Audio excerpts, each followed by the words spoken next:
Hi, this is Wendy Jensen, and I'm excited to share with you my version of spiral dynamics and how it relates to the Mormon Church. And it's part of my movement, it's a project in my movement to help heal from some things about Mormonism, to harmonize with Mormonism, and to move beyond Mormonism in a healthy way. And when I came across spiral dynamics, it was just like such a godsend to me because there's so many beautiful things about Mormonism and my upbringing in the church that I absolutely love and I hold dear to, and I still hold very tight to those things. But I was becoming very agitated, a lot of cognitive dissonance. And I was like, "What is wrong with me?" And when I saw spiral dynamics, I went, "Oh, my consciousness is expanding, and it doesn't fit into that box anymore, and that's okay." So I've seen so many things on the internet about spiral dynamics, which I think are fabulous, but I've never seen it done. And as far as the Mormon Church, now you can maybe even extract the Mormon Church and see like any fundamental church right now, or any authoritarian church, or actually you can look at any church and see where they fall on the spectrum. And it helps you understand kind of where you fit, where the church fits, where the collective church fits, and where you're going, and have more respect and more tenderness for those as you can see them on the spectrum as well. So here we go. Let me make myself a little bit smaller and we'll get going. This is going to take a while, by the way. I'm sure you can see how much time it's going to be. But I want to be thorough. I want you to understand this and really get what's happening, because once you do, it answers so many questions. So, and it'll bring more questions to you as well. But that's the exciting thing about being on the journey to self-discovery and spirituality and expanding of consciousness. So here we go. Spiral dynamics. What the heck is it? If you haven't heard of it before. Where does it come from? It's an ongoing model that started emerging in 1952 with Clare Graves. It was incorporated into his study in the book, The Futurist. It's been documented and observed extensively by other geopolitical advisors and theorists focused on applications of large-scale psychology that includes like social psychology, evolutionary psychology, organizational psychology, and their effect on the human socio-cultural systems. And so it's like a peek into how humans develop. It's so cool. So what is it? It explores the process of human emergence and how living systems evolve and grow and change. It's a way of tracking the evolution of world views and world values and ways of thinking. It's also a map that shows us the development of, the expansion of, and the emergence of the consciousness of the human race. So it shows our evolution. It's kind of a little peek into how we grow and develop in communities. It emerges in response to life conditions. This is really cool and important to recognize as I go throughout this. As we evolve, we create one set of solutions, and then we create another set of problems. And then we find another set of solutions, and we create another set of problems. And that ebb and flow actually creates our progression. It's like we bring things into order, and then they slowly disintegrate and go back into chaos, and then we bring them into order. And so this is a way that we can watch like the breathing of the consciousness of the planet. Why is it relevant? So you get to learn how to cope with the differences of others more clearly. That's exciting to me. In order for us to create a healing environment on the planet, we have got to cope with our differences a little bit more clearly, maturely, and effectively. It helps to broaden and expand our own consciousness so we're not trapped in little paradigms and limited worldviews. It also, when you recognize the pulse of the planet, you gain insight on where you are and how to take the next step. And I kind of already mentioned that, but that's an important piece. See yourself where you fall on here. When you're educated in this model, you are empowered to be a master observer rather than just a mere participant in this unconscious drama that we have going on. So the more people who understand this model, that means there's more people who are empowered to prevent war and start healing nations. And that's what we need, is awareness. conscious awareness of how we create and how we operate. So that's why it's relevant. That to me is important. I think there's one more here, but I can't see it beyond my little bar. So we're going to start with the lowest level of the spiral, and that is beige. And beige is known, they're known as the survivors or the archaic consciousness. And what we're talking about right now is the levels of consciousness. It's almost like, it's more like an attitude or an altitude of consciousness. So if we think of levels, we're thinking very linearly. And sometimes we get trapped in that, like you're at a lower level and I'm a higher level. But you'll realize by the end of this that that kind of thinking is not beneficial. But so you'll hear me call them levels, but they're more like attitudes or states of mind, states of consciousness. And beige is where we're going to start, the survivors and the archaic consciousness. So what are they seeking in this consciousness? Food, warmth, and reproduction. They just want food, shelter, and the necessities. At this consciousness, we're very instinctual. We're very primal. We're survivors. And each of us have been at each of these levels of consciousness. So not only is it the consciousness of the planet, the collective planet, and in populations and groups, but it also happens within us personally and privately. I forgot to mention that. So the beige people or the beige consciousness are the hunters and the gatherers. So we lived on the planet, there were hunters and gatherers, and they were all about survival. In our world right now, today, it would include the infants, the elderly, those who are severely mentally ill and cannot take care of themselves, those who are in extreme poverty, and the homeless. And so we have the beige consciousness here among us today. They rely on their senses, their instincts, and their intuition because they just don't have any resources to do anything else. They have no distinct sense of the self. They don't feel like they can make any difference in the world. And some of them, they literally don't have what it takes to make a difference. And what they do is they forage for food, forage for survival. They made according to opportunity. So in this stage, there was no morals about who we mate with. And the hunters and gatherers, they just did it instinctually. Also, it was interesting. I just wanted to note this here, that the father eats first in this consciousness and this level of society, because if he dies, the family dies. And so we put the man first at that point. The values in this consciousness are automatic and instinctive. They just, whatever happens, whatever goes, whatever I need next, I go get that thing. And the problem with this, so you're going to see here that I'll have the seeking, which will be as we're entering into that consciousness, and then you'll have the problem that it creates, like I talked about before. We have the solution, then we have a problem again, a solution and a problem. Well, we're beginning here, so now we have a problem. And the problem is there's hopelessness, apathy, there's a need to thrive, a need to produce, a need for safety and community. And so that's what flips these people in beige consciousness into a higher level of consciousness. And that would be the next one. It would be purple. So the purple are the mystical and magical people. We still have them on the planet, but even in your own life, in your own world, things were a little bit magical and mystical at one stage in your life. What they seek at this place is safety. They're seeking progress, so they're gathering as a community to create continuity in their tribe, and they're gathering in tribes. Before, they were just kind of on their own for survival. But they go into family groupings and tribes. They're very superstitious, though, because they don't have the education, they don't have the science, and they don't have the rational thinking yet. So they're very magical, making things very magical. And that's when we have people who believe in Santa Claus and things that just really don't add up with rationality. But these people are very superstitious. They cause the cause and effect, only the effect is magical, because I'm not quite sure why I'm getting this result.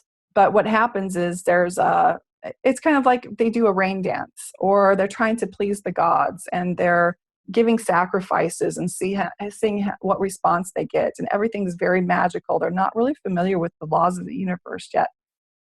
So they make sacrifices to the elders and sacrifices to the gods in order to gain approval in a frightening world. Now we can see that a lot of us still do that in our worlds.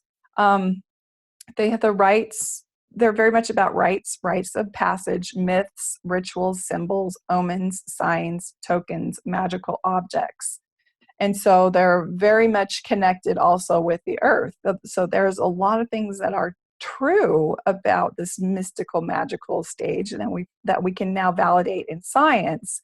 But then there's a lot of these other myths and rituals and symbols that really aren't as effective or valid as we used to think they were in our purple thinking. So the knowledge of the elders is their source of wisdom. So we go to the shaman, we go to our elders to seek wisdom. So it's like in the movie Moana, where she goes to her grandmother for wisdom. And you also see that in Pocahontas. So it's very magical, tribal, all about sacrifices, orientation, ordination of the young people. So bar mitzvah is a very purple thing. Baptism is a very purple thing. All the things that we do as rites of passage or rituals and the symbolism is part of our purple heritage. So we also have the pressure for the people to follow the tribe or risk banishment. So we still do that today. That may be something that's not so conscious that we could do away with, but that's my opinion. Keep the spirits happy so that the whole tribe is safe. The purple people are all about the spirit world, and they're kind of obsessed with it, and they will see things and they will do things to manage the spirits and the spirit world around them. All the issues are caused by evil spirits and disappointing the gods. And so we can see even in our Mormon church, there are a lot of people that still believe this way. They're very much involved in blaming everything on the devil and the evil spirits. And when bad things happen to you, it could be because you disappointed God. Now we're evolving from that. We've actually advanced far above that, but there are still members that think that way. It's interesting. So they're in harmony with nature, very connected to the earth. This is something that we would actually do well to reincorporate into our life, I think. And I think as we go along, you'll see that there is a consciousness that does get reconnected to the earth. But the purple people are very connected to the earth and the plants and the sky and the circadian rhythms of the earth. And it's a beautiful, beautiful, beautiful thing. So the leaders are the medicine men, the shamans, the grandfathers, the grandmothers. Those are the leaders of the tribe, and they make the choices and decisions for the tribe. Their thinking is ethnocentric. So before the thinking was very egocentric, it's all about me and my survival. But now in purple, it's more ethnocentric. That means it's all about the tribe, very much about my tribe is right, my tribe is good, my tribe is best. Their values are in magic and mystery and tribalistic. This is where we had multiple gods, and we were appeasing the gods, and we had fantasies about Zeus and Hercules and all kinds of things that make for great stories and great parables for us to learn by today, but we realize that they're not realistic. The problem is, let me get this bar out of the way, I'm sorry.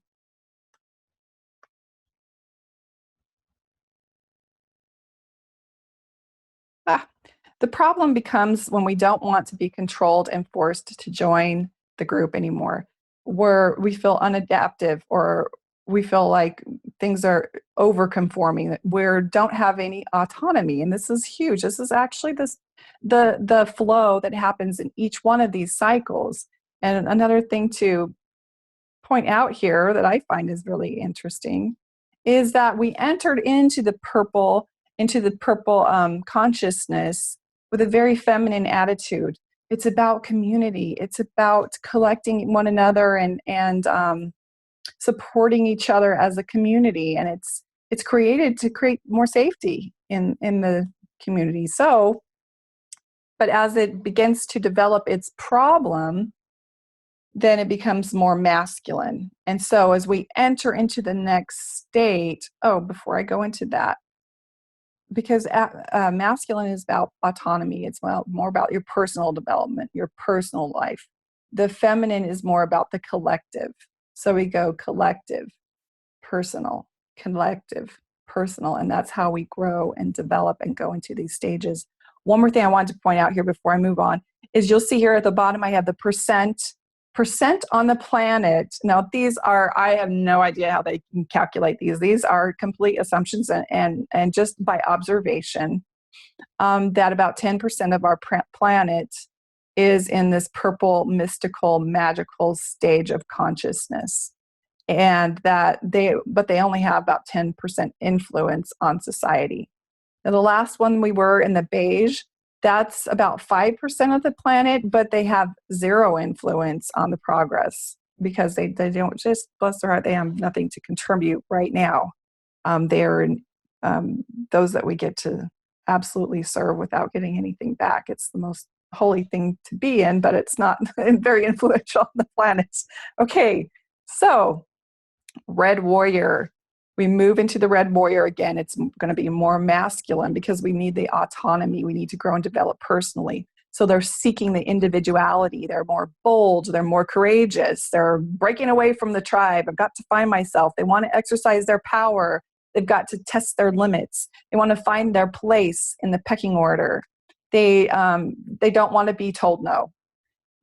They have no sense of guilt. When it wants what it wants when it wants it, and so it will go out for the kill and just go get it. There's no boundaries. There's no yours and mine, and it's all mine. It's your kingdom is mine, and this you'll see where we did have just all the battles and the crusades and trying to get kingdom over kingdom and just trying to create ownership and power. And that's where we were on the planet, was just all these battles and wars and armors, and everybody's just trying to get more and more stuff. But they're very quick to see the results or they get offended. And there's people on the planet who still think in the red consciousness. They want to get results or they get offended and they lose their temper. They think that everyone's out to get them, so they have this persecution complex. Now, in Mormonism, we do still carry a lot of that persecution complex because we did have a very important part of our history where we experienced a lot of persecution. So we go back into that red consciousness where we think that people are out to get us.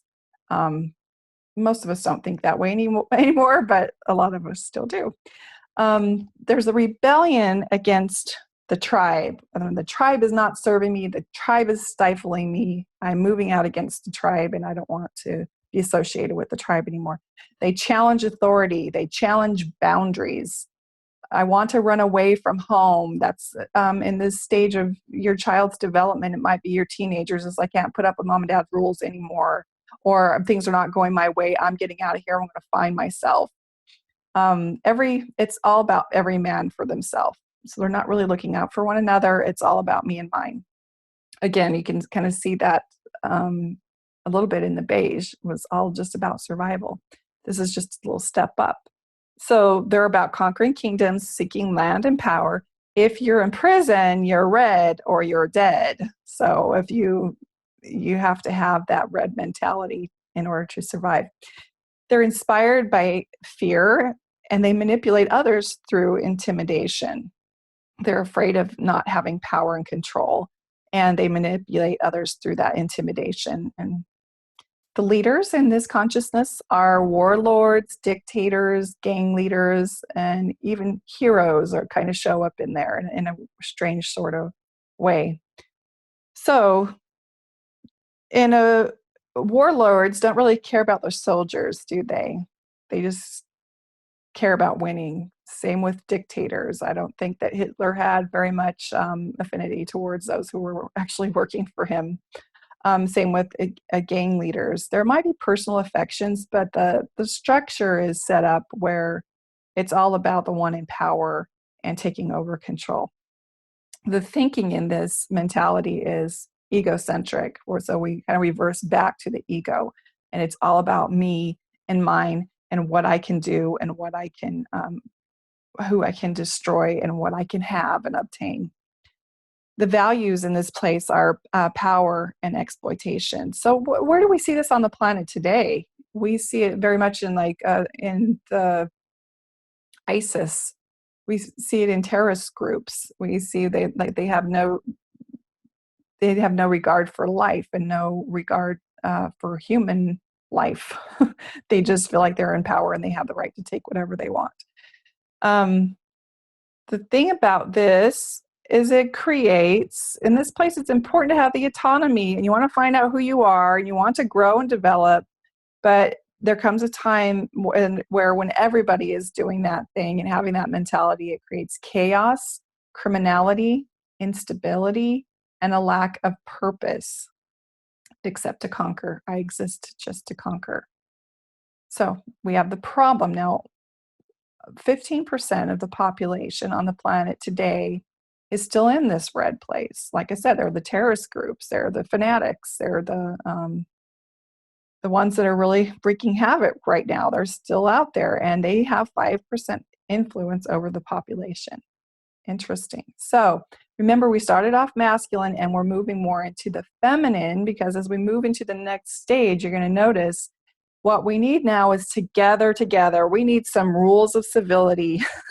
And so we're going to go back into the feminine as we shift into blue or amber. And they call this the fundamentalist or the mythical.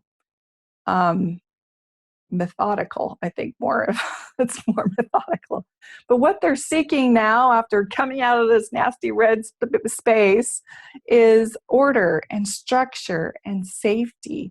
They need codes to live by. So this would look something like maybe a wayward teenager that just says, I'm getting out of here, I'm going to find my life. And they start drinking, they start partying, they start having random sex, and they start, getting into trouble. And then they realize in their life, if I don't clean things up, bad things are going to happen. And so they start looking for religion. They look for military. They're looking for something that will give them order and structure and safety and codes to live by, because if they don't, they know they're going to destroy themselves.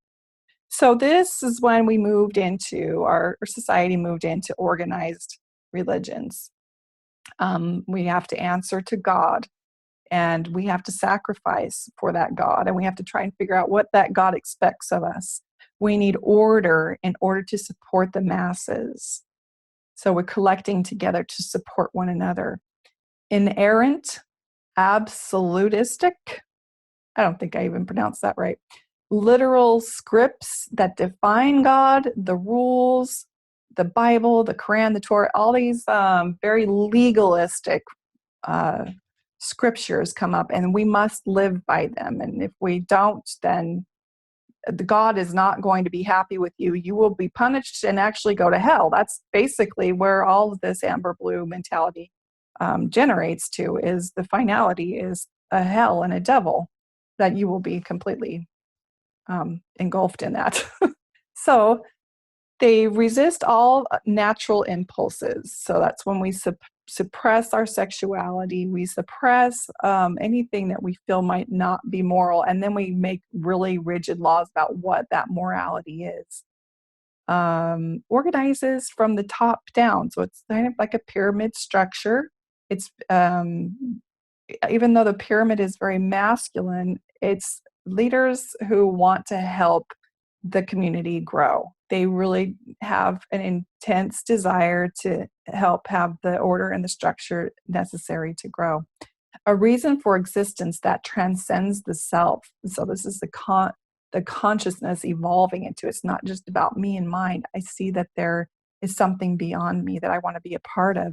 A sacrifice for something greater than the self that has meaning.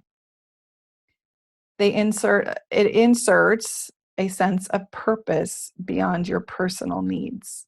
And so this idea of sacrifice comes in. They're all about writing and accounting and records and group contribution.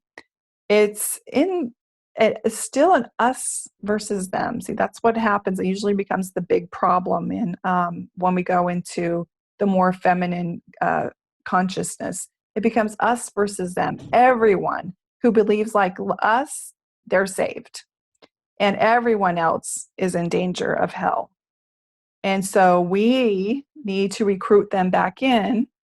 So it's very exclusionary, but it's still, I want you to come in. And that's where we have missionary work in the LDS church is a big deal. We actually feel that we need to save those people from hell and give them opportunity to have eternal life.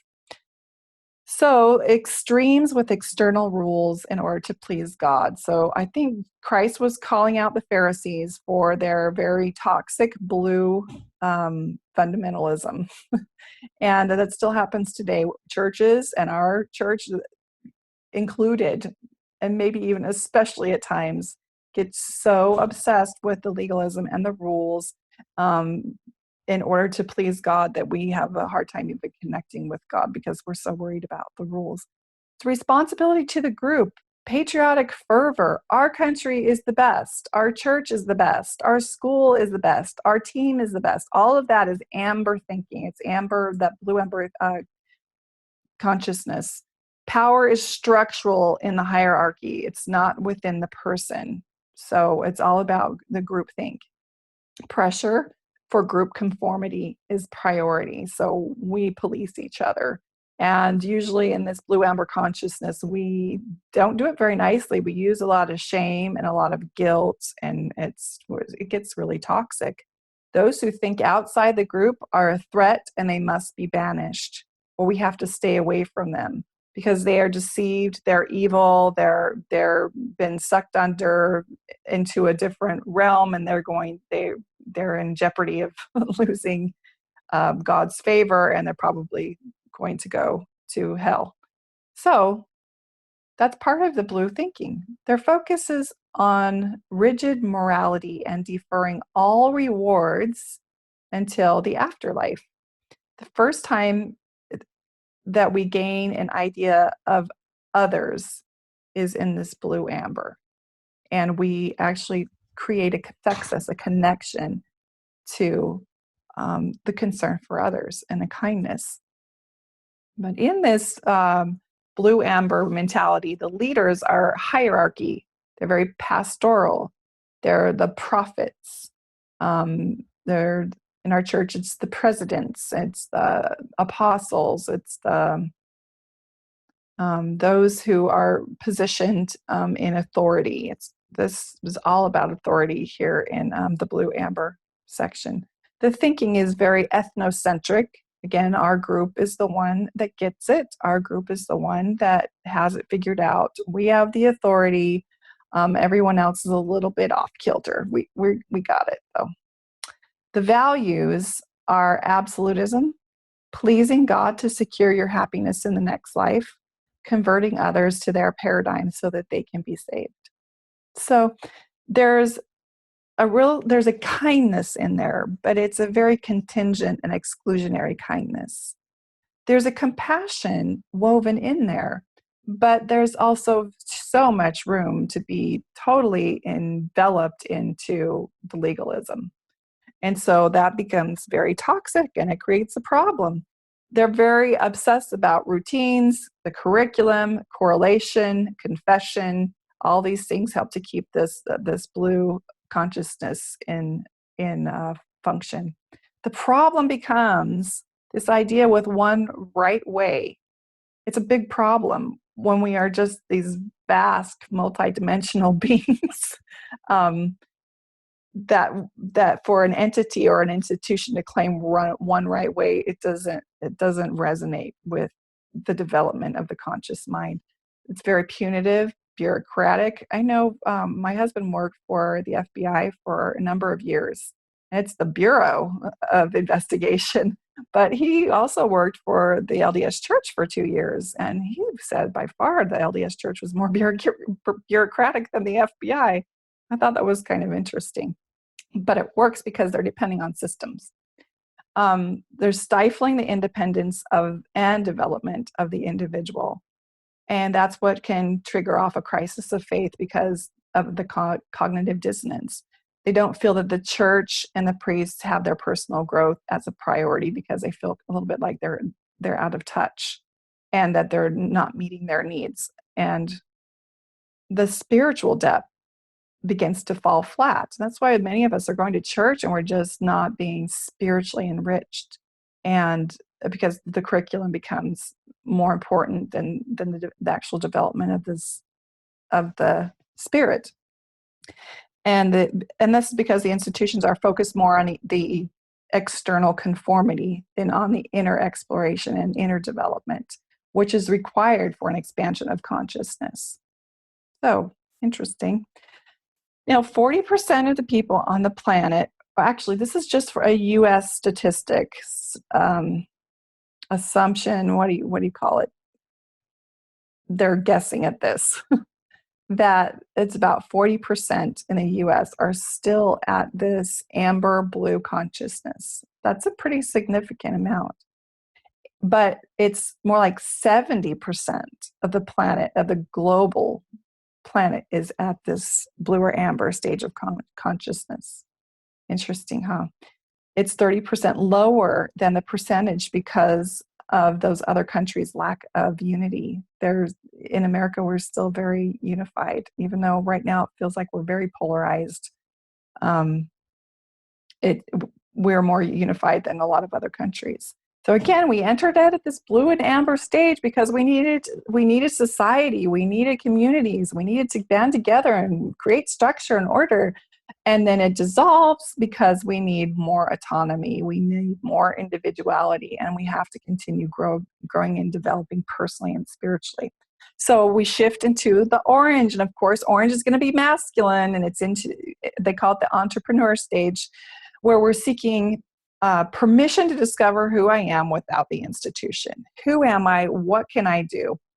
And by the way, there's plenty of Mormon people who have shifted into orange, because you can be blue and orange. You can actually be purple, blue, and orange and green all at the same time, because there's different aspects of you. We're very complex beings. And so it's not like, oh, I shifted into orange. This part of me shifted into orange. That's what we need to be thinking as we go.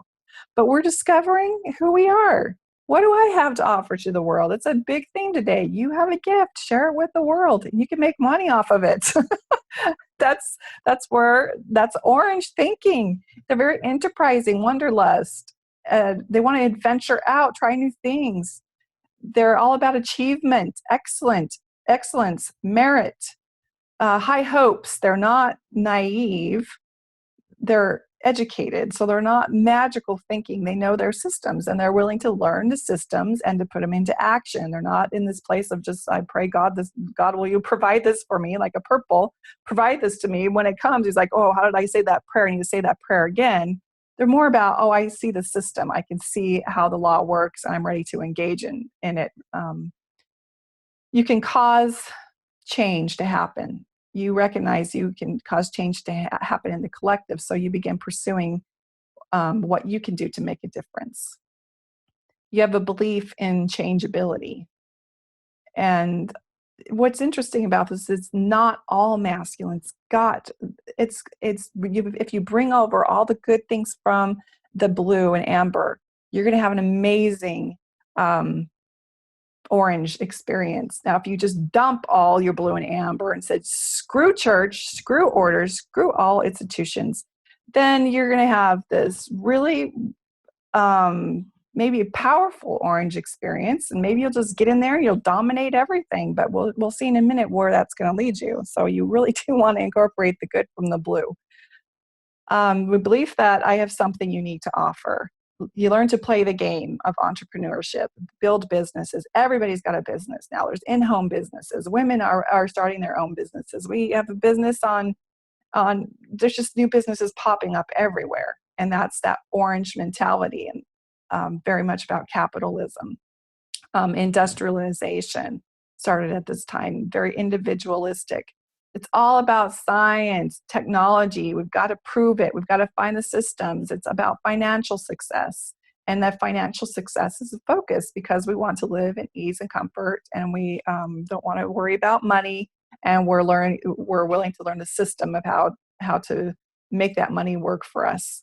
A good example of this is, for so much of my life, I was taught, pay your tithing. I was very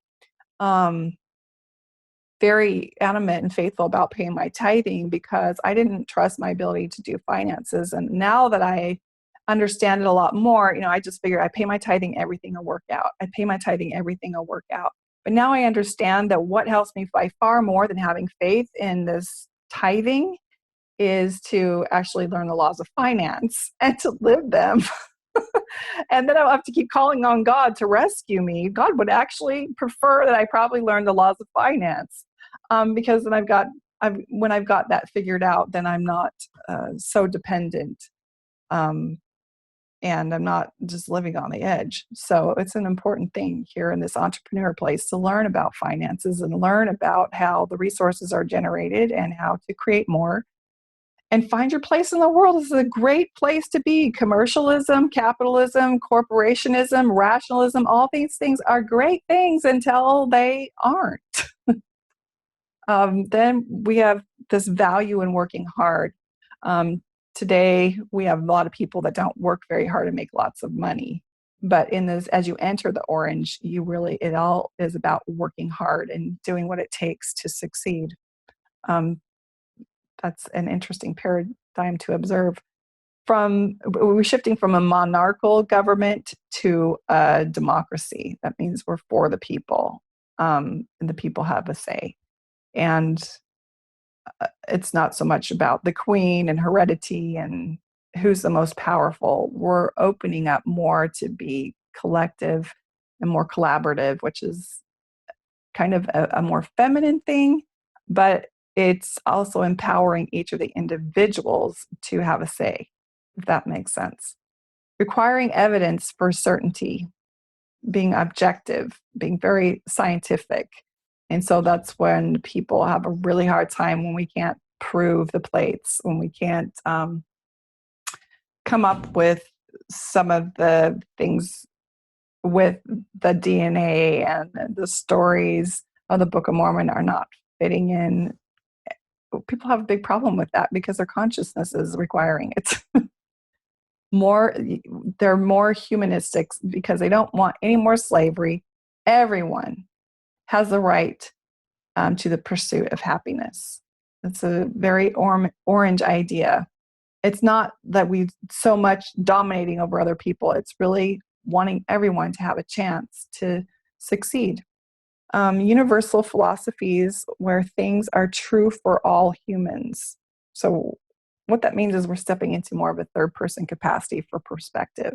It's not just me and my tribe. There's actually other people out there that don't think like me. And I'm ready to engage with them and consider them. And you're just thinking about that. You're realizing it's just not you and your tribe. The leaders of this mentality, of this kind of consciousness here, this altitude of consciousness, are the CEOs, the top money makers, corporations, businessmen, and fashion industry. I just wanted to make a little note here that it's interesting that the leaders of the LDS Church are businessmen, pretty much. It's not like they're sages or gurus or have chosen a more philosophical direction in their life. They're businessmen, and they're successful businessmen. They're successful in the orange, applying a blue institution. It's very curious. All about the fashion industry and how you look and how you appear. And the thinking is multiplistic. It's according to how it benefits you. So you're thinking in multiple ways. You're moving out of the egocentric and not so much ethnocentric. You're starting to incorporate more of a worldview. So that is orange. Oh, a little bit more here. Values. They value the materialism, having things, having a nice house, having a nice car, achievement. So the promotions, the praise, and the attention from the community. And I want to see what I could do. What am I made of? It's a great thing until it isn't anymore. And again, we started with the masculine, wanting more autonomy, wanting to find out what I can offer the world. But it shifts into the problem comes when there's a need for more of a feminine shift, because we began exploiting the people and taking advantage of people. And I will say it's quite interesting. If you look at the dynamics in Utah right now, there's so much industry. so many MLMs. And it's very, in fact, Brigham Young was all about the beehive and industrialism and industry and working hard like the beehives. And that's a very orange mentality. But what happens, the problem is it exploits the people. So MLM is all about the people at the top getting the most, and the people at the bottom kind of suffer, and they're the ones paying the high prices for the products. It's the MLM capital of the world there in Utah. It's also the fraud capital of the world, which is interesting because that's where we're seeing how the problem starts to fit in. And the problem is not, we're not waking up to a moral sense of what needs to happen in the feminine, if that makes sense. I don't know how to get the words to that, but it's interesting. Just observe that it's also the fraud capital of the world. There is a lack of consideration of those who are marginalized. And so those people don't fit in the system anymore. There's an imbalance of resources. So many very wealthy people, but then there's so many very, very poor people. And this mentality, it happens. We see it. We can observe it easily in our country today. The strongest survive; the others will suffer. The percent on the planet they estimate between 40 and 50% of the population on the planet are living in this orange place. Now you can see 20, 30 years ago, we were still very, very blue, very patriotic. That's why our older generations are not impressed with us, because they don't understand this orange mentality. However, 40 to 50% of the population has moved into this orange mentality regardless, because there are good things about it. But there's also things that it's destroying our planet, and it's exploiting so many people, and the gap between the rich and the poor is becoming ridiculous, and it's not sustainable. The influence, however, that this orange entrepreneur mindset has on the planet is 50%. They're actually the ones that are kind of ruling the planet at this time. But remember, we're constantly shifting and moving.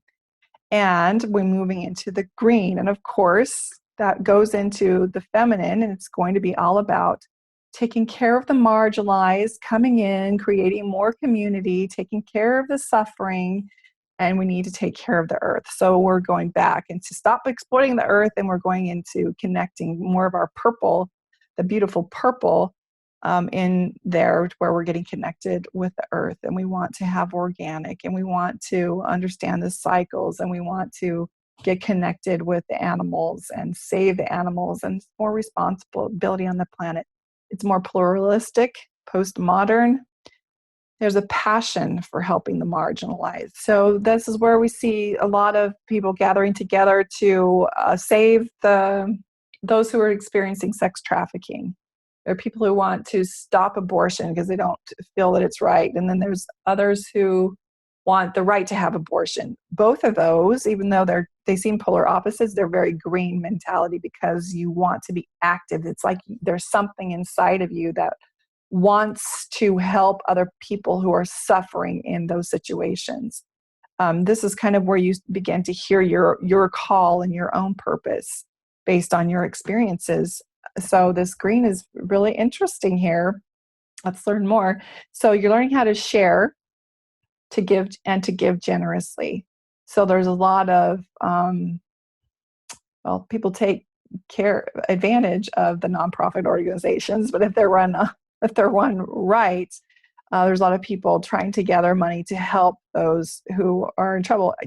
Ellen is a great example of a green. She's generous and kind, but if you're a blue and you look at Ellen, you're like, she has no morals. She does good things, but she doesn't have the moral fortitude of a blue, and so it's interesting. Care for the earth and the resources are important to a green. Talked about that. They want to stop racism, sexism, They want to stop any ism, and they just want to be one, and they want peace on the planet. And that seems like a really good thing, but there's a problem that comes up, and we'll just talk about that in a minute. But they don't want any more discrimination. And we're seeing this all over. Many of us are starting to develop the green consciousness within us where we don't want any discrimination either. We're tired of the discrimination, and that's why so many saints are not on board with the November 15th exclusion policy for gay children, for the children of gay parents. I'm sorry. And so it's almost like that policy is shifting members who may have been more orange into the green brackets. So I know you hate the policy, but what it's doing to you is actually opening your consciousness. It's really interesting. So, and maybe the church doesn't realize that, but it's actually waking people up, and they're getting on board, and they're feeling, yeah, right. It feels right for me to understand that they are born that way, and that they have the right to love, and they have the right to intimacy like the rest of us. Just because it doesn't look right to us doesn't mean it's not right. And so we have to investigate and pull out old ancient texts that have suited us until we've got more science to prove that maybe we're not right. Anyway, I don't care what your thoughts are. Actually, I do care what your thoughts are on that. I'm saying our thoughts on that are varied everywhere. No set of people should be more privileged than others. This is where people want, free education. The idea of free education is awesome. Wouldn't it be awesome? But the oranges are saying, no, I earned this. And so they're having a hard time stepping into that green of just sharing. Let's just share our stuff. And the law of consecration was a very green idea. And, the law of the fast is another very green idea. Civil rights, human rights over corporate interests. It's very much a green idea. Sacrificing ourselves for others. Again, but we're doing it at a more intense level than we were in the blue. We're doing it without discrimination, and we're doing it not so much to please an angry God, but to do it because of our sense of humanity is requiring it. Redistribution of resources so that we can close the gap between the rich and the poor. Also, they want to stop separating people into levels and caste systems, and they want to amalgamate one another. And this is a threat if you've been taught, the New World Order. Well, yeah, the New World Order, if it's run by greedy red and angry orange people, would be a mess. But if we truly are wanting to blend together and create a system that actually works, the New World Order is not a problem. It would actually be a harmonizing way to live. And in our Mormon doctrine, we even say that we will be one. There's no poor among them. There was no one was going hungry. That's a very green idea. It's to me, a very godly idea. But we have to figure out how to do it in a way that everyone feels they feel it's not being imposed upon them. We try to impose it upon them. That's when we create wars and contentions. So this is where we get feminists, abolitionists, LGBT rights. Everyone is out there. We have the Women March and the pink ears coming up with the hats on the women and the Women's March. And there's a lot of LDS women that marched in that. And they feel passionate about being able to have women be treated fairly. And this is where we're talking about the rape mentality. We're trying to explain, women are desperately trying to explain the inequality that's happening, not just in the church, but in our society. And we're trying to bring women to the forefront to be actual partners with men. And this is an important part of us evolving and expanding our consciousness. Until that happens, we're going to be pretty stuck. activism more than business. So you see a lot of business owners who have made a lot of money who are now creating things to actually help the community and society. No one should go without. So we are very connected to helping people who helping our beige people. We want to help them to have what it is they need. Green can see orange. This is important here. Green can see orange. They've been there. They've been the capitalist. They've been the entrepreneur, because they're starting to have a fourth person perspective. But I'm going to teach you in just a minute, or show you in a minute, how they still loathe the other levels. So this is where we get a problem with the green. They're very sensitive. They hate hierarchy. They have no tolerance for it. They will not conform. They hate mandatory conformity. So they're very adamant about not having to participate in those things. So the leaders in the green consciousness are activists. They're movements with a cause. Those who are standing up for the rights of the marginalized. That's who we find the leaders are of the green consciousness. Their thinking is so sociocentric. So they're all about the success of society, and they're looking at systems. They're starting to get the eyes to be able to see systems and how to incorporate them and how to collaborate in healthy ways. But it's still not fully developed yet. Their values are in that all things are relative. They are all about inclusion, all about affiliation. And this could really tick off some blue people who are very much about the rules. Again, we started in the green with a feminine energy wanting to collect together, but we're ending a little bit in the masculine here because we want to, and it's not so much masculine anymore. You can see how the feminine and masculine is beginning to soften on both parts. And so even though we begin in the feminine, a toxic green mentality will actually become very masculine. The problem is the self-satisfaction of being so radical about your movement. It becomes the focus. And this is where we have people killing other people because they don't want abortion clinics to go up. This is where we're not using rational thinking to get our points across. This is where you have a feminist who is so angry that whatever she's saying does not appeal to any of the women who are more of a desire to connect with men in a healthy way. And so that's when the green can become a big problem. There is a higher, or not knowing that there's anything higher. So many greens think that they've got it all. We're the ones that want peace. We don't want any war. We are the enlightened ones. And here's the problem is they don't know there's a higher dimension of consciousness. This fanatical thinking is still marginalization. They're getting so radical about including everyone that they're actually excluding people. So this is when, like, at the Women's March, we'll take that for example. They didn't want anybody who was against abortion to march there. But that's still excluding people. It's like, we can't see this. You think your movement is the most important, and it's still a lot of anger and fear behind it, and the self-righteous indignation, my ideas are the best, and this is what has to happen kind of thing.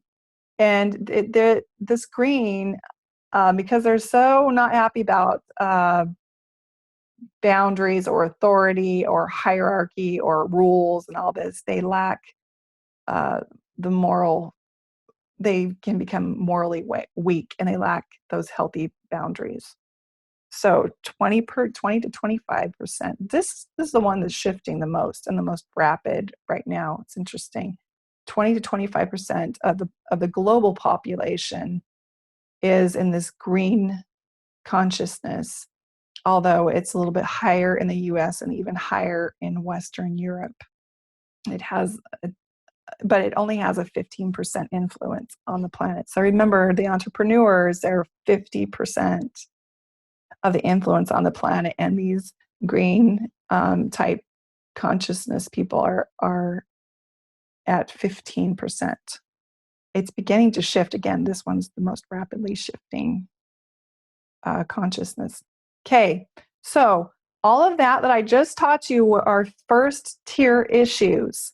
So from the beige up until the green, that's the first tier. And some of the issues with that are, number one, they're all driven by fear, and they manipulate with fear. So for example, the green fears the climate chaos and species loss. So they're afraid that the world is going to be destroyed, and they're concerned about that, but they generate their retaliation in fear. Orange fears not leaving a legacy or not having any value or not having enough money, prestige, or power and position. The blue fears that if they don't believe, they're going to disappoint God and burden hell. Those outside their faith are in serious danger. That's their fear. The red fears being dominated and having no power at all. And so we've got to take our power. That's those terrorists there. The purple fears angering the gods and that evil is going to overpower them. And the beige fears that they are not going to have what they need to survive. So that's one of the first issues there. They're all driven by fear, and they manipulate with fear. Number two, their approach to war. This is interesting here. So purple, we'll start with purple, because beige doesn't go to war. They're not going to war. They don't have the resources for war. So purple sees war as something happening to them because they've displeased the gods. So it's not that they're really going out seeking war unless it's to survive. But if war happens to them, it's because they didn't please the gods. And if they win in war, it's because they did please the gods. Red sees war as an exciting end in itself, almost like a sport to be relished. They're excited for war. Bring it on. You have jihadists. You have these, again, a terrorist mentality. Well, blue sees war as a necessary route to control the people and possibly convert all the believers. Thus, we have the Crusades. And so war could be necessary. Orange sees war as strictly a commercial enterprise to be commenced on the basis of cost-benefit analysis. That means they're very okay with war as long as I benefit from it financially. And then green, the green war is anathema. I don't know if I say that right, meaning that it's non-existent. We hate war. Although the interesting thing is extreme greens are not above strong-arm tactics to achieve their aims, right? Okay, so number three, each of them loathe the other levels. So green hates orange because they're destroying our resources. They hate blue because they're exclusive. They hate red because they hate all authority and dominance, and they hate war. And they hate purple because they themselves are educated in the sciences, and they have no patience for magic or metaphysics, and they just ignore the beige. The beige is irrelevant to them. Orange hates green because they want everything for free. They hate green because they make it feel guilty for seeking profit. They hate green because they don't let them feel okay practicing capitalism. They won't let them continue in their exploitation of the earth's resources, so they hate green. Orange hates blue because they try to control the thinking and push their morals onto other people's, and they make them feel guilty for seeking affluence. They hate the purple because they do rain dances to get God to perform for them rather than gaining the skill set to do it for themselves. And the orange has no concern for the beige other than to think that they just need to get off their lazy butts and get to work. So that's kind of a toxic orange mentality. And by the way, I am listing the problems and the toxicity of each level. So we have the beauty that comes from each level, and then we also have, the toxic stuff that we need to get rid of and observe. We do it by observing. So blue hates green because they ignore God's law. They're running around saving the planet without their clothes on, drinking alcohol and having sex with everyone. They're more focused on the earth than God, and they have no rote prescriptions or moral fortitude. They are reckless and selfish. So that would be a toxic blue looking at a green. Blue hates orange because they focus on money. It's the root of all evil, and they're spending more time at work than worshiping God, and their money needs to go to God, according to the church, not their own pursuits. So a toxic blue hates a red because they need order and civility. They need more morals and purpose. A toxic blue, let's say, hates the purple because of the witchcraft and the voodoo and the dangers of spiritual possession. And the red just hates everyone because they only want what they want, and everyone who disagrees with them needs to go to hell or be destroyed. That's a red mentality. The purple is still in a magical, superstitious state, believing the spirits are in control. They find all other behavior odd, and they are mad because the people disregard the spirits. They're busy cursing and blessing what they feel needs to go their way. The beige is only concerned with their needs and survival. They cannot help themselves, so they depend on others to support them. Number 4, the issue with this lower level tiers, which I'm going to explain to you in a minute how the second tier doesn't have this problem. These lower level tiers are completely unconscious of the other stages. They don't see the stages. Now, if you're green, you can see beige, and you can see the purple, you can see all the other stages. It doesn't mean that you're fully consciousness of their purpose or that you're okay with them, but you can see it. Whereas an orange can't understand a green, and a blue actually hates a green. So they can't see each other. They're unconscious of the other stages. And number 5 issue is you can't bypass a stage of consciousness. In your development, in your human development, you personally have to go through all the stages of consciousness. And there are things incorporated into each stage, depending on how it was delivered to us, that can get us very stuck. So if we're only in an environment that's very purple, and we're born to parents who are extraordinarily purple, then we can get stuck in that purple world, and eventually, usually the child will go to the next level. And I'll explain in a minute about how children and parents relate on the scale. But you can't bypass the stage of consciousness. For example, if you're super blue, you can't just pop up to a green and have something that you're going to be an activist about. You have to go through that entrepreneurial stage so you can understand what your gift is, what it is that you have to offer, the value that you have. It's not just enough to be a picket sign holder. You actually have to have skills that you would develop in the orange in order to be effective as an activist in the green. So you can't skip levels. We all have to travel through them. So let's talk about the exciting part, the second tier. Wow, this is my favorite part. When you are in a second tier of consciousness, it's like you hit a bridge where the masculinity and the femininity are starting to really meld together and fit kind of like that in that Zen, where you have the masculine and feminine equal. I'm at a loss for words here.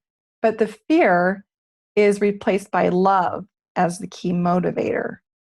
Whereas before, in the toxic levels, it was the fear. There's no controlling or manipulating with love. And so churches who use control and shame and obligation and duty as ways to get people to behave a certain way, this doesn't work in the second tier. It doesn't work for second tier people, and second tier people would never facilitate such an idea. Second tier realizes that there is partial value in all other tiers. They understand the development, they can see the good part, and they can also see the toxicity that's carried through each level. They're radically inclusive. At the second tier, we want to work with love, and we exhibit love in our communications and the solutions to both our personal problems and the global issues. And so we're not dominating, we're not fighting for leadership and power and position. Our influence is not imposed or demanded. Our influence is something that just is part of your being. And people are drawn to that naturally. It's not like something that has to be demanded. Our perspective is massively wider and deeper and more complex. We're able to see everything in perspective in an interdependent web of time, space, and spirituality. So if you leave behind, if you are green and you've left your morals there and you don't realize how your lack of morals is destroying yourself, when you enter second tier, you recognize that you want no harm. Buddha was very much a second tier character. And of course, so was Christ and a lot of other masters. I don't know all their names, but those are the common ones. And so they're very much in a second tier mentality. They see the need for all levels and they're not threatened by the other levels. See, in the first tier, everybody's threatened by one another. They're aware, they're still in the process of moving up, so they don't get trapped like a green who thinks that they've arrived. But once you cross second tier, you're aware that the process is still moving and growing forward, and you're not under the impression that you're at the highest level. You're like ready for more, and what else is there? Instead of this attitude that I've arrived. There's no need for divisiveness, exclusion, annihilation, domination, coercion, exploitation, manipulation, all of those things. They're not going to be delivered by a second tier consciousness, and they're not tolerated by a second tier consciousness. And you can see a second tier consciousness in institutions, and you can see them privately in people. You can see them in companies that are starting to be second tier type companies. We live in an exciting time. You see, when my mom was my age, the things were different. There was more blue than there were orange. Now we have more orange than we do blue, but there's still more orange than green. And so your children there's going to be quite a bit more green, and it's happening rapidly. It's like the process is escalating quickly. There's going to be plenty more green for your children when they're your age. And here's the thing, if you don't understand this, you don't know how to prepare them to incorporate the good about green and to help steer them away from the toxic about green and every color for that matter. So last one is they're seeking sustainability. Sustainability for people to continue growing and developing, and sustainability for the planet. That's a third tier mentality. They see the whole picture as one. It's like you gain all new eyes to be an observer of what's going on all around you, because you're letting go of all of your preconceived notions about how it must be and how you think it is. It's like your filter has been brushed off a little bit or quite a bit, and you're able to see how it's all being orchestrated rather than being angry at it because it's not going the way you think it should go. So that's the second tier mentality. Let's start with the first one. There's only two. Well, there's speculation that there's coral as the third level in the second tier, but I'm just going to go over two because coral is really still trying to emerge. I can't even comprehend it. So yellow is the integral, level 1, and it's masculine to feminine. So remember with the green, we ended in the masculine attitude.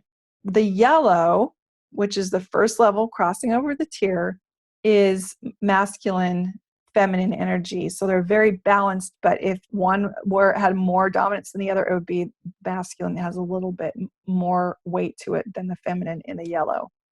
So they're seeking to help awaken the other levels in a harmonious way.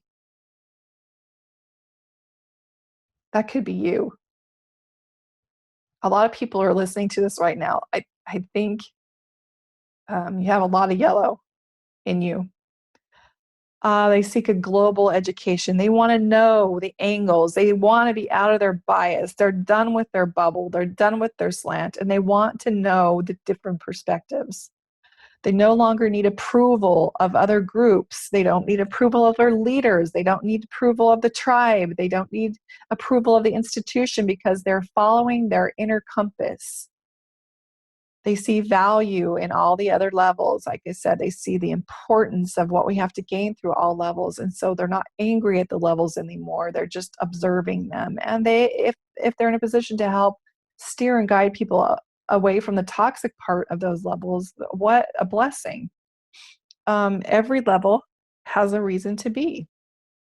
Starting to see the value in every level and learning how to coexist with those in a different level. So I'll explain to you what I'm doing with church. I had a 2-year sabbatical with church. It was becoming so toxic for me. I couldn't sit there just internally. The internal conflict would set me back for days and days. And then I'd get my courage and go back in. And a church was hard for me. And for those of you who don't understand this, maybe you will soon.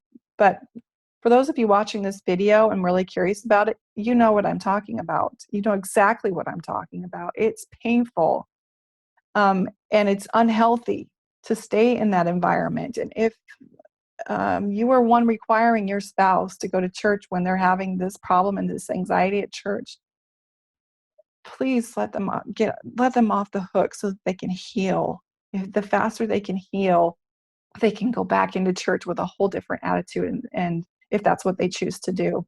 So I took this 2-year sabbatical, and then I felt I had a new perspective, and I'm trying on yellow. And I see little parts of yellow emerge in me, and I see little parts of green in me where I'm really passionate about something, like too passionate, fanatical about it. I see a lot of purple in me. The purple in me is not toxic anymore. It's not scary. I love the purple in me. So I've gotten rid of the toxic part of my purple. I still see streaks of blue in me that are still pretty legalistic and about the rules, but I'm taking all the beautiful things about blue and taking them with me, and I'm really sifting through the toxic of the blue. And having orange is really difficult for me. Learning systems is where I'm trying to figure out my place and what I have to offer the world. I'm trying to figure out what my gift is and how I can best contribute, and I'm getting better and better at that.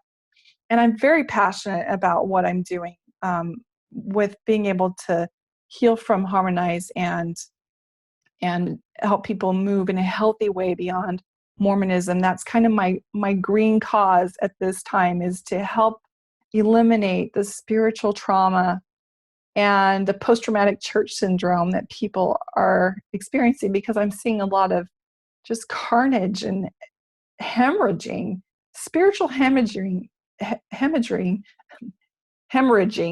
at the exit gate of religions, not just in our own religion. That's the religion I'm familiar with. I know it's happening in other religions, but I see that, and I want to help that because of my own pain and my own suffering. And so that's the green in me that's so passionate about that.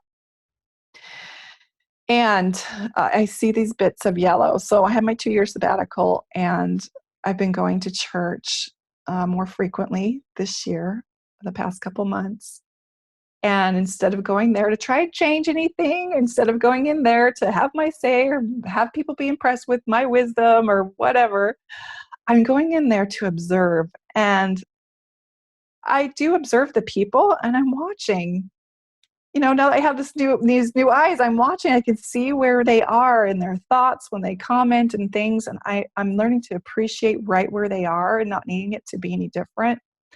But what I'm really having fun with is observing me be in that group, and observing me getting judgy, and observing me getting angry, and observing me switching my love on and just having this precious connection to, especially the sisters in my ward. And it's not even just the sisters. I love my LDS heritage and my tribe. I absolutely love them, and I'll have waves of love. And so I'm really observing me. And so this has been a practice in me becoming stronger in my yellow. So again, I have all the flavors going on in me, and I'm pulling out of them and recognizing them. And that's why this is important. Spiral dynamics is important to understand. Rather than complaining about the world's problems, these yellows are ready to go to work without protesting. They don't need to protest. They just get busy and do it. And they know how to get the resources because they had a healthy orange, by the way. They work well with others on different levels to get things done. So they're not worried about being the boss. They're more focused on collaboration, and they're ready to get things done. They don't wait to be asked. They don't wait for permission. They just get going on what they feel led to do. It means I'm going to do it whether I have a degree. I'm going to do it whether the world sees me as certified. I'm going to do it whether my church agrees with it. I feel called, and I'm going to move forward. They're not bound or motivated by fear or by money. They are directed by purpose. They understand the role in developing their own consciousness as well as the responsibility to help others progress. And there's no competition. There's only collaboration for a cause. The left brain, the thinking brain, the logical brain, the rational brain is active, but it is also, in a very healthy way, incorporated the ability to feel. So if you are exiting the church and you go directly to atheism, and you're sensing that there's just this dark black apathy that's happening for you, it's because, of course, you've had the feeling of betrayal, and you don't know what to believe in anymore, and you're afraid to latch on to anything that would direct you in the wrong direction because of the trauma you've experienced in the church. But I encourage you to start feeling again, because your feelings betrayed you when you had them when you were younger. It doesn't mean that as an adult you can't learn to incorporate them in the way that they were designed to bless you. And so you have the rational, you have the logic, but you're also having feelings about where you want to go and what you want to do. And you feel guided and led by an inner compass. And if we turn that off, we're going to struggle to move into the yellow in a healthy way. They love adaptability, integration, balance in the paradox resolution. They're all about the middle way. They can morph into other environments. That means they can be in a group of purples and just observe, and they're like, oh, that's right, and share a harmonizing message, but not be completely on board with it. They can go to church and not and do it in a healthy way, even though they're not agreeing with most of the doctrine that's being delivered there. You're able to morph in and out. You can be with the radicals, and you can be with activists, and you can be with maybe you can even move in and morph into with the terrorists and listen to them and understand where they're coming from. Not that you would join them and lob people's heads off, but you see what I'm saying? You can morph into other environments. So leaders are the most intelligent. Intelligence is not just your ability to know. It's not just your IQ with a yellow. It's your emotional IQ, or what they call the EQ. You're in charge of your emotions. You're very much able to manage them and identify them. They're very globally educated. So it's not that they live in a bubble anymore, and they have a global education. They're thinking people. Their thinking is in a world-centric, they can see the whole world as it's flowing, and they can even shift into a cosmocentric thinking. And so they're transcending the layers and overlays of imprints and conditioning that we've had placed upon us, and they're seeing the bigger view because they're increasing in consciousness, right? Their values are operating systems, integration, and advancing the human condition. They're looking for ways to help society. And the problem that comes with this is that they get frustrated with their attempt to restore vitality to a disordered world. So it can become very discouraging. interesting thing, which that's not too bad of a problem to have. See that? The interesting thing is about 5% of the population is at this yellow stage. But look at the influence on society they have. Their percent of the people on the planet that are that are at this stage have the exact same amount of influence on society. That is the exciting thing that I want to show you, because we're at the precipice of something big and epic happening. Like I said, everything is escalating right now. It's ramping up. It's getting faster and faster on how people are morphing into these different states of consciousness, especially if you're watching this and you see the whole picture, you know what's going on. So more on yellow. Yellow's not interested in recognition unless it might facilitate their task. Yellow's not concerned with status or comparisons. They're not getting involved in criticism or controlling behavior. Yellow sees every experience as an opportunity to learn and to further the central task of expanding the human consciousness. Yellow is the first tier to have cognitive capacity to comprehend the complexity of the issues that we face and creating a sustainable society.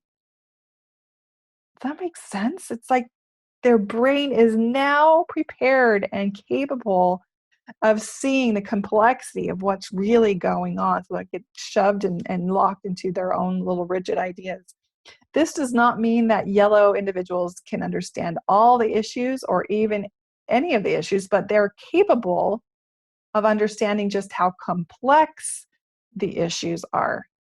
Unfortunately, a yellow is committed to deep collaboration and a low ego approach to facilitating rapid progress. So they're not getting stuck with a egocentric boss that stifles everything.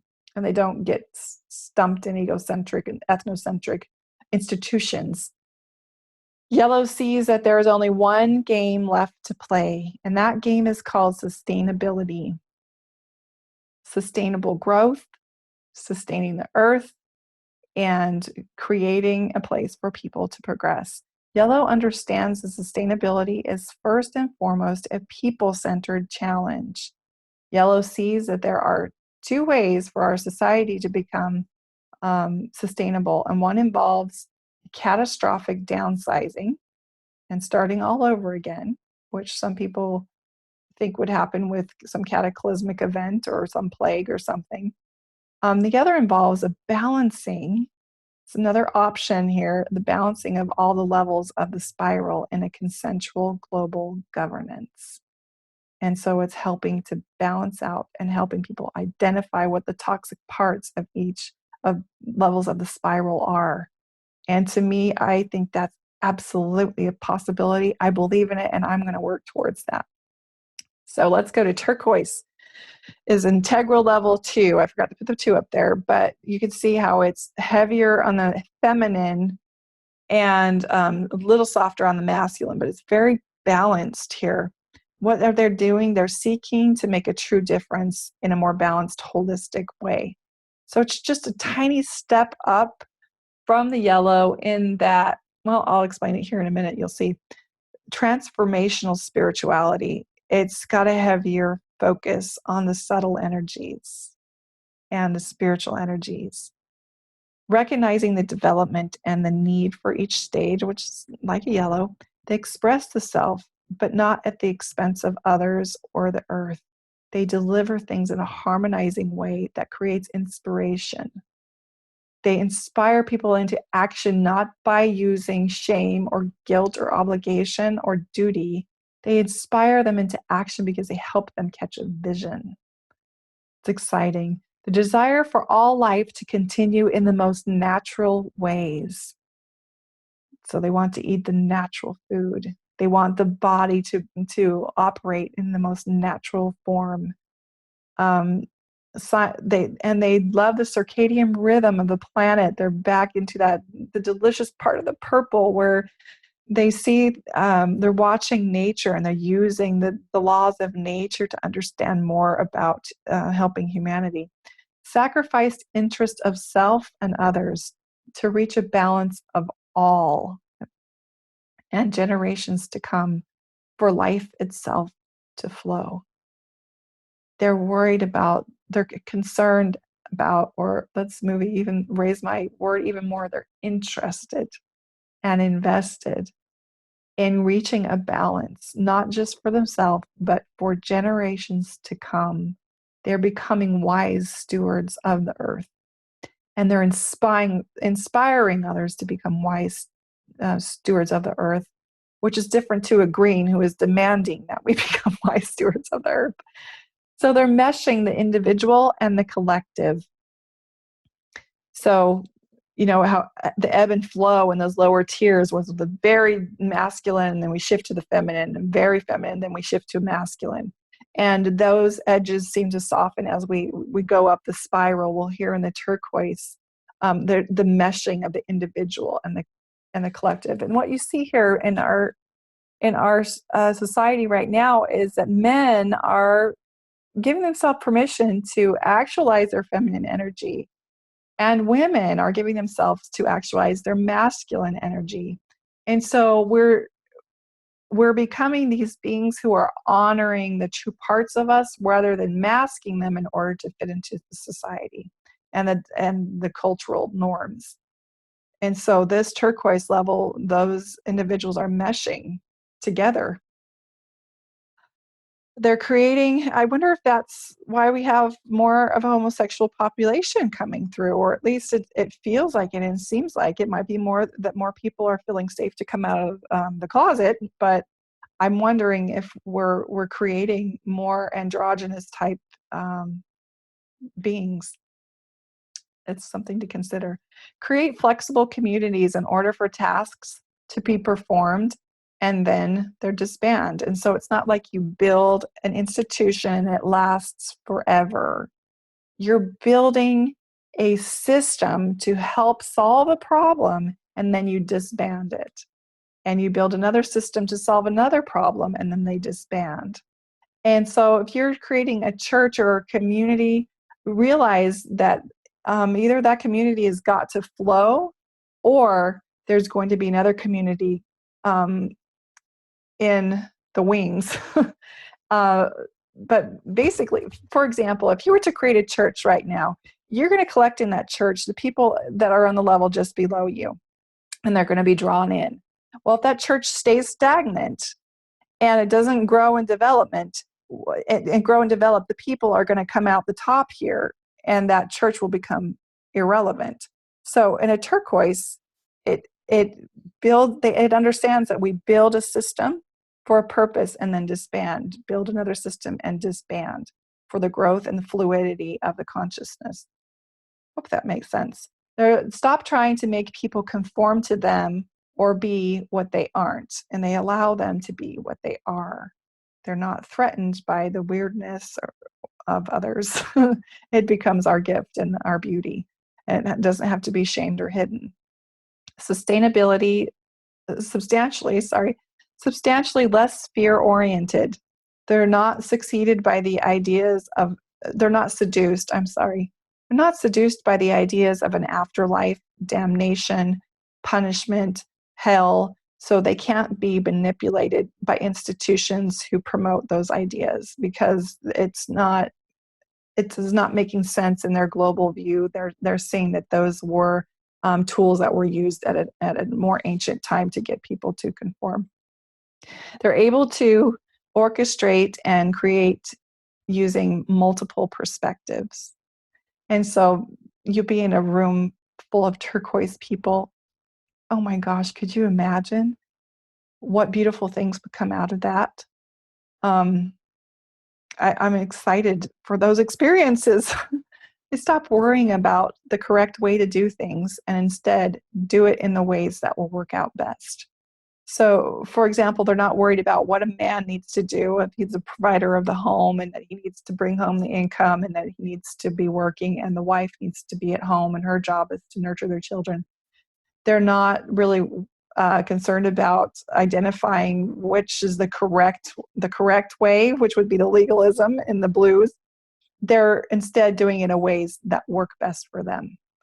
And so that's when we're feeling that, and we're creating these more harmonic families, I believe, where the mother feels fulfilled And maybe she might have a career, maybe not. And the father is more involved in the home. And so it's working far better than this is what boys have to do and this is what girls have to do. So they're not worried about the correct way to do things. Instead, they do it in ways that work out best. And they have a team environment where they want to work together and collaborate. It's a very right brain creativity, but it has the rationalism and the logic. So they're going very much about emotions, but they're managed emotions.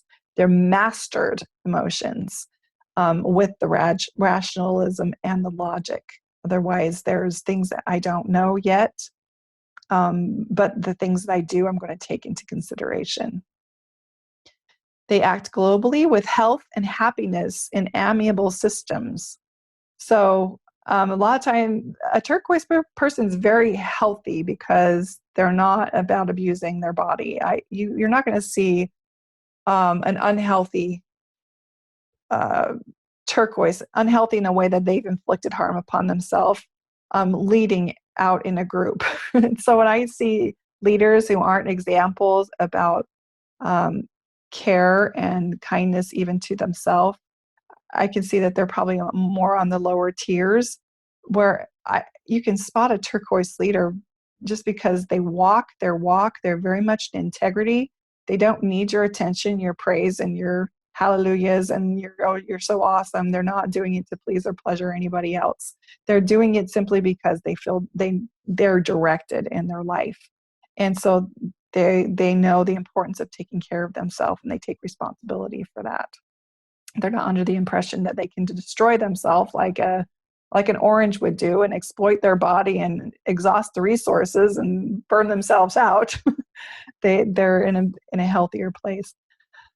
So the leaders of the turquoise are the think tanks. They don't seek influence or spotlights. They're collaborators. They're the thinkers. They're the world leaders that are there to contribute their wisdom, not for attention and not to be the boss.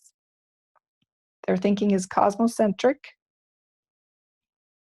Means they're looking at the cosmos because they're starting to understand the planetary function and all of the details behind that. And they're starting to think in a whole different way. I hope I can even explain this because I don't even know if I have turquoise in me. It's just I see it and I want it and I crave it, but until you get there, it's hard to really witness it. Their values are holistic, experimentalism, and reverence for all sentient beings. All sentient beings. That means they have reverence for animals. You're not going to have animals slaughtered to make money to help feed the poor. It's not going to resonate for them. So they'll find different ways that are holistic and would honor and reverence all sentient beings. So on the planet, it's said that we have 0.01% of the people on the planet are living in this consciousness, and they have a 1% influence. That's a big margin there, actually. They have quite a bit more influence on the planet than there is a percentage of people who live in that place. So I think about Jesus Christ, and I think he's very much a turquoise character. I don't know about the coral and the magenta and the other color chartreuse that are in the future. I have no idea. So all I have to do is look at how Christ was someone who I see as someone who's mastered these things and mastered his compassion for humanity. And I see a lot of turquoise characteristics, and I see that impact that he made on the planet, where we still are in the mystery of Christ and the amazing things that he created. And so when you become turquoise, you have a tremendous amount of influence. And I think the more turquoise people we get, those people are the ones that are escalating the pace in which we're all growing. Something to think about. So a little bit more. At each level, the groupthink is not aware of the other levels. In fact, they see the other levels as dangerous, evil, silly, crazy, or threatening. We talked about that before. But when one level reaches critical mass, there's a collective shift in consciousness.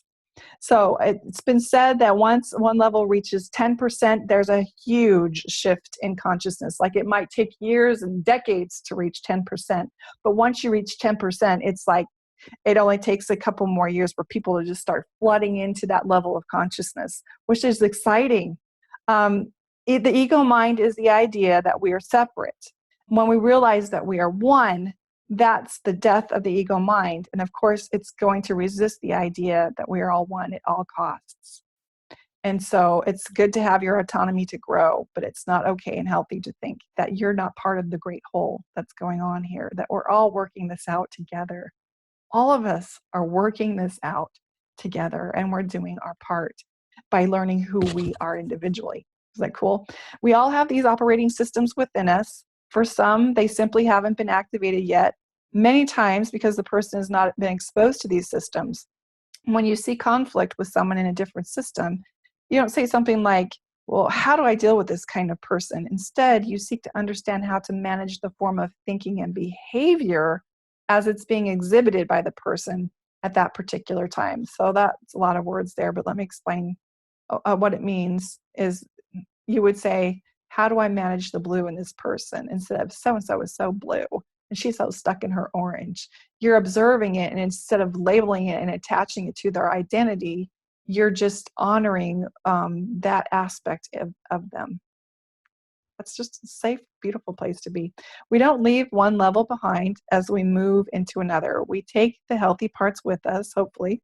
But if not, we cycle back around until we are completely ready to move forward. So that's what I mean by you can be, we're spiraling, that some parts of us might be tapping into the teal and the yellow, and other parts of us are still a little trapped in the blue and the orange. And so we're constantly evolving, this multidimensional, complex people that we are. We're on all the levels in different areas of our life. So maybe with money, we might have mastered and we're to the yellow. Maybe we're still very much in the blue and so caught up in old legalistic ideas of money. We might be in our relationships, we might be in the green, and maybe in different aspects of our life, in our health and our self-care, we might be in different places on the spiral. We may be one color of thinking in one subject and another color with another subject. So that's exactly what I just said. So I want you to consider where you are on the spectrum, and where are most of the people in your sphere of influence on the spectrum. Who do you surround yourself with? Do you know that you can escalate this whole process? You can accelerate the process if you hang around people who are of a higher consciousness than you. That's one of the fastest ways for you to expand your consciousness. So we look at the planet. I wrote this back when we were in the middle of elections, but you look at where Donald Trump is. Where do you see him on the scale? Now that you know it, watch and observe where he is. He's shifting. I hope you realize that. He's being compelled to shift. Where is Hillary Clinton on the scale? We would say Donald Trump is very much an orange, but he has even some red in him. He's got a lot of blue supporters. Not so much green, but it's I think being president of a big company, or not company, a big country like the US, you can't help but start shifting to your green. And Hillary was very green, but I think, in my opinion, she's a very toxic green, and still very much in the orange, in that she was just driving up the ladder. So where is ISIS? Obviously in the red still. Where are oil companies? My opinion would be they're still very much in the orange. They're exploiting the earth for money. And we're not allowing new ways that are sustainable to emerge.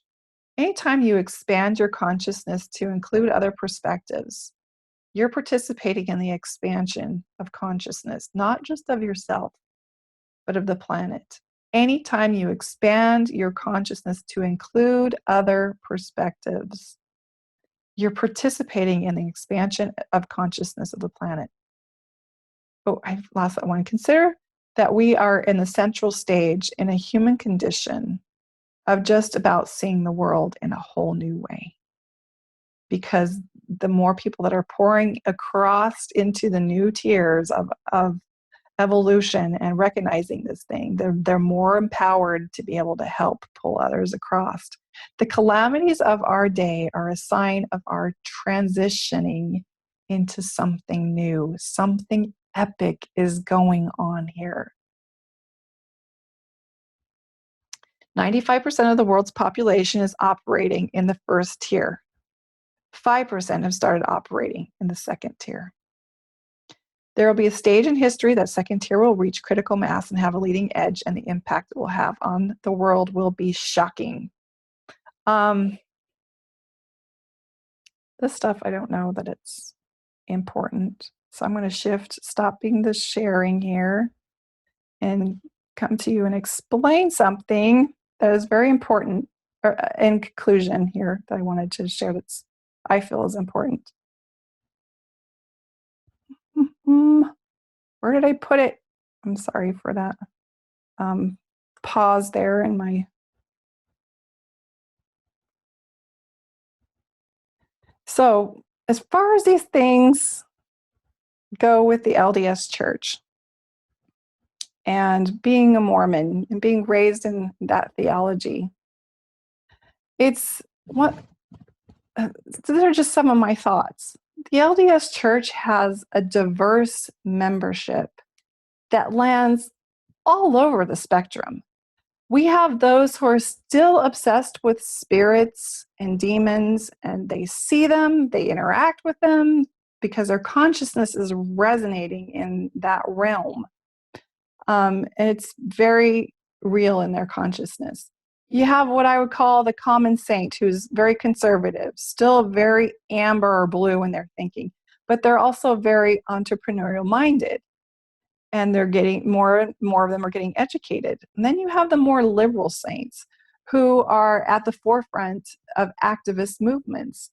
They're, in fact, the exclusion policy that was made at November 15th, again, is pushing some of those that were presently orange into the green area.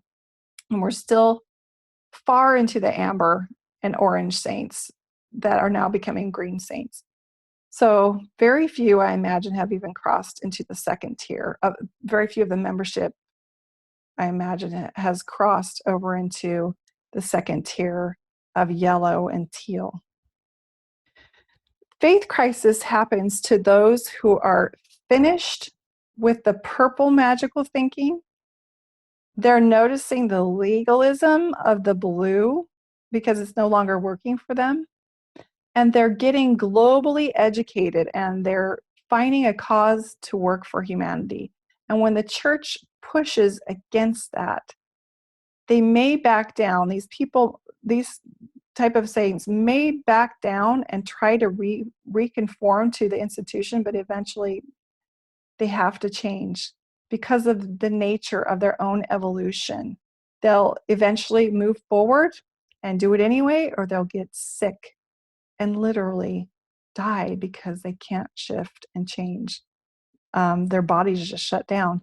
The millennial children that are coming through the chute today are going to make a huge shift because they're being born into orange and green families. Eventually, only the children of blue and orange parents will feel the need to go on a mission. Do you understand that? Only the children of blue and orange parents will feel the need to go on a mission. Because these millennial children are not equipped to accept religious superiority. They aren't open to magic. They're not open to the magic of the missing golden plates, or they aren't into finding excuses as to why polygamy ever was a godly commandment. They aren't on board with the exclusion policy, and they simply aren't going to buy into the narrative, and they won't be coerced. They won't find value in living in a certain way in order to have a good life in the next life. They'll be passionate about pursuing their mission and their purpose, and they won't feel the need to check in with any hierarchical structure for approval or for permission. So those are just some things to consider. My prediction, this is just my own stuff here.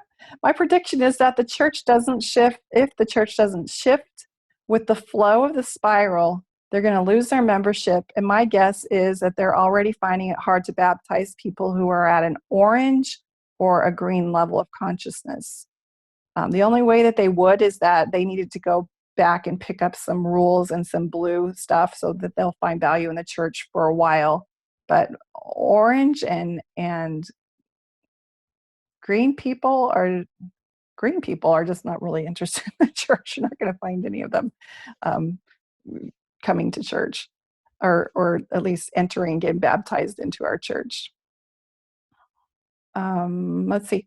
Once there's a critical mass of people who transition to the second tier consciousness, it's going to be very difficult for the church to convince people that they're the only way and that we're the only ones with authority. It's just not going to fly. People are not going to buy into that. As far as the leadership of the church goes, if you understand the spiral, you can tell by the language of our apostles and the brethren where each of these leaders fall. That is, however, if they're being authentic and they're speaking from their heart. If they're not being coerced in what they're allowed to say, that could be a whole different story. You can't be anywhere near a second tier consciousness and sincerely preach anything that has to do with exclusivity, supremacy, excommunication, ignoring planetary health consciousness, and ignoring the metaphysical truths that are coming about the true laws of the universe. All of these things are fully engaged in highly conscious communities, and highly conscious communities do not identify with this masculine pyramid of the church, the hierarchical structure and the patriarchal structure of the church. They've embraced the fluidity of gender and fully partnered with the divine feminine. And it's absolutely essential for bringing balance into our communities that we do this. My suggestion for the church would be to have a nice sit-down talk with Mr. Clare Graves or Ken Wilber. Let me tell you, church, what you need to do. I know it kind of sounds ridiculous, but I think they could have a very healthy discussion about religion of the future and what that looks like, because these guys have studied the social constructs and they're watching the movement of the planet. I would think they would want to know. They would disband the ancient traditions built on a 19th century ideal of God and join in the emergence of human consciousness. We have an amazing group in the church of hardworking, highly moral people who would be a great asset to the progress of the planet if the chains of limitation and control were unlocked. My suggestion to have that happen would be to quickly find a way to partner with women. Very quickly, by the way, before, in fact, I think you might already be too late to not find yourself on the wrong side of history, because that partnering with women, if you don't understand what it means to partner with women, you're really falling behind. And Jesus knows how to partner with women. You might want to ask him. My guess is that rather than having the conversation and making the needed adjustments to the church and deal with the fallout of those super blue people, they're going to dig in their heels and they're going to proclaim their exclusive doctrine louder and with even more paranoia preaching and more insistence on obedience and authority and follow the brethren, that they're going to cause this idea of staying in the ship. Even let's use that. We're going to witness members trickling out of the ship and onto life rafts that are just easier to maneuver.